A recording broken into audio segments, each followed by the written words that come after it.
Thank you so much for sticking with me through all of these videos. This is number 6 of this horrid nightmare that was the impact of the lockdown on our family here. And how it affected me personally. I know that it affected Alpha in a few ways. Better stop fiddling with that. Sorry. I'm fidgeting. I shouldn't be doing this. It is a very nerve-wracking subject, though, so fidgeting makes sense, but doesn't make it polite. So my apologies. I've probably been fidgeting in some of my other videos. Oh well, whatever. These things happen. I know that the lockdown affected Alpha very physically. And there towards the end, it was about probably 2 weeks before the lockdown was lifted, I finally said, okay, look, we've got the shed to a point where, yeah, okay, if it rains, you've got a little bit of time to rush your portable office upstairs, but I'm sorry, I'm gonna have to ask you to leave. I'm gonna have to ask you to move your office downstairs, man, because I can't deal with this. I want to clean this house. I want to catch up on everything. I don't want to live this way. You're gonna have to go outside. And he pleaded with me. He was like, look, man, I realize this is inconvenient, but stick with me. The boss is telling me that I will probably end up going back to work in person, so give me some time. I think this is just about over anyway. And I'm like, just about over isn't today. Can you please go downstairs? No, I don't want to go downstairs yet. Fine. So I give.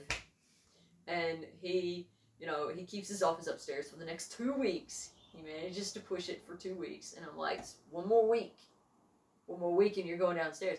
I'm like, okay. And then sure enough, they bring him back in. He's one of the last ones to go back in, but he does end up back in the office, and my schedule gets back on track. But before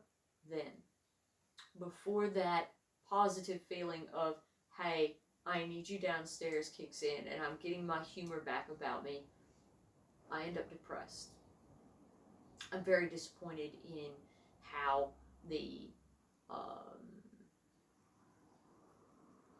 pandemic has affected our family, and how ill prepared, every pun intended, we were for this, even though we were cyclone prepared. And I thought, man, I wasn't ready for this. I really wasn't. And I was very disappointed in so much. And I live to perform. Forgive me, I'm getting a little watery-eyed here.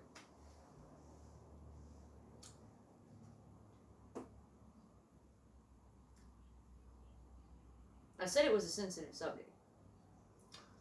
I meant it. I live to perform. So when I don't get to perform, I die a little inside. And I admit, I don't make a single dime off of anything that I do. Like the music that I've performed, the vocals, the guitar work, the drumming, the keyboard that I've performed, the work that I did at a radio station, that was volunteer work as well. The dancing, the contortion, the acrobatics, the pole, all of that I've done for free, every bit of it.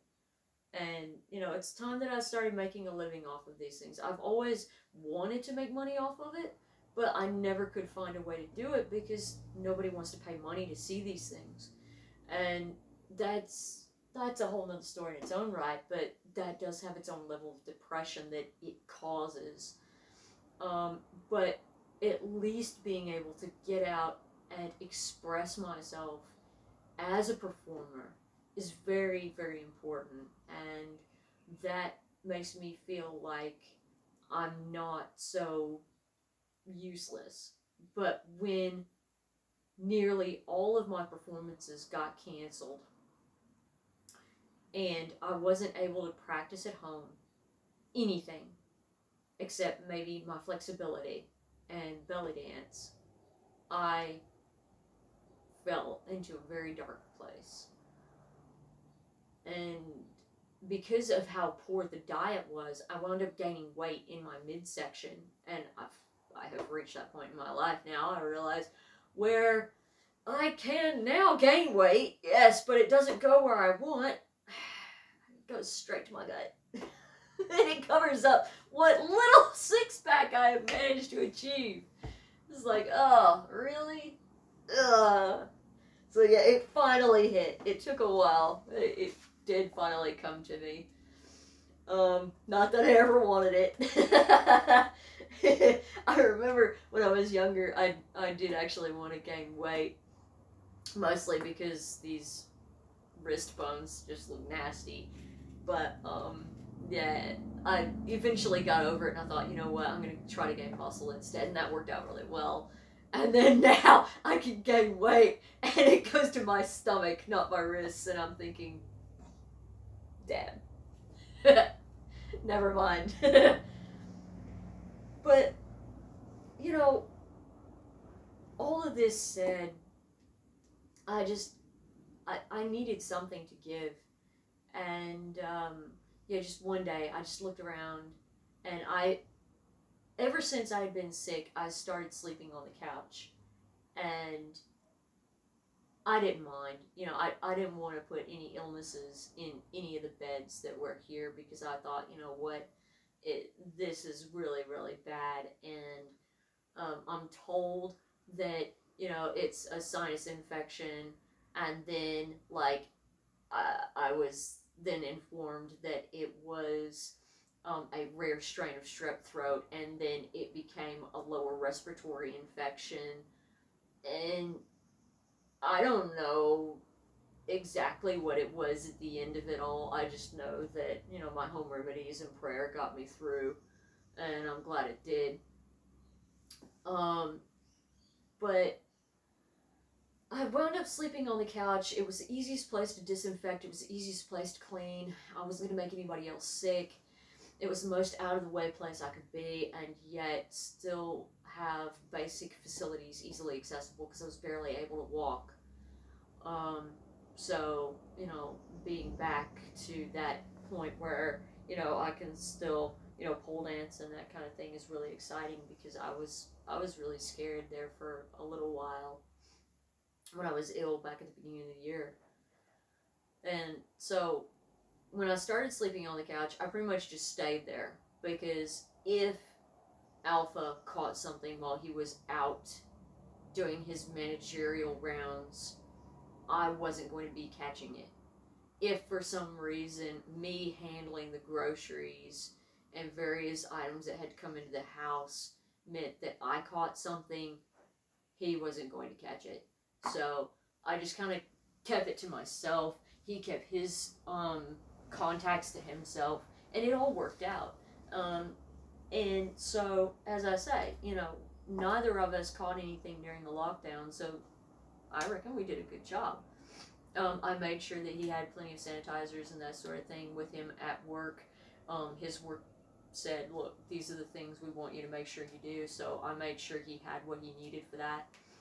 And, yeah, and where he works, was used as a, how you say, an example, a shining example of how the nation, should be handling the pandemic, in regards to, professionality and, how companies should look at managing their, in-person contact and their at-home working situations. So, you know, it was really good to be, you know, part of a situation that was so well organized that it was upheld as the way to do things. But we still had our issues, and I was still depressed. So the next video is about when that depression broke and how I got through that. So stick around. Number 7 is on its way.